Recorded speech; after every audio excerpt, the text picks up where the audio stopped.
Your Daily 180, 180 seconds of pure Bible study. So, we're talking about fear and doubt. Is there ever a time when it is appropriate to be fearful? I'm going to mention two of those situations, one today, one tomorrow. There is a time for an appropriate concern about danger, but we need not let it paralyze us. We just need to be aware of it. In Matthew chapter 10, Jesus is sending out the 12 to preach the gospel. Now notice in verse number 16 what he says to them. Behold, I send you out as sheep in the midst of wolves.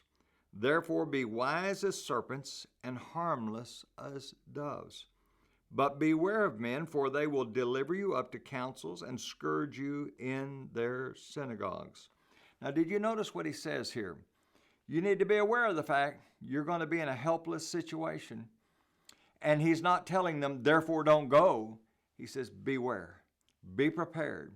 There's a type of fear that is appropriate. Isn't it kind of interesting what Jesus is saying here? He's saying, you be aware of these things, but don't you let it paralyze you. Are there things that you're concerned about?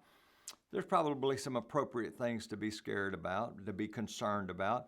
But never, never let that fear stop you. As a matter of fact, let me give you a little rule of thumb. If you're worried about something and you can do something about it, don't worry, do something about it.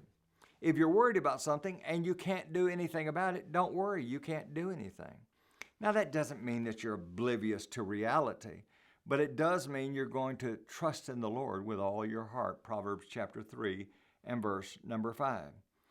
And the reality is there's some scary situations out there. Did you notice he says, I'm sending you out as sheep in the midst of wolves. You've never heard about a killer pack of sheep, have you? No, sheep are harmless. They're very defenseless. And oftentimes we find ourselves in that kind of situation. And there are people out there who want to take advantage of Christians. There's people out there that want to hurt us. But do we trust? Do we trust that we have a mission that is worth the risk? Isn't it interesting the way Jesus motivates his apostles before he sends them out? And he says, you beware. We need to realize, there are problems in the world and there are dangers in the world, but our mission is so much greater than any challenge that we might face. Let's think about this. Let's be bold. Let's be courageous. Let's be people of valor in the face of danger.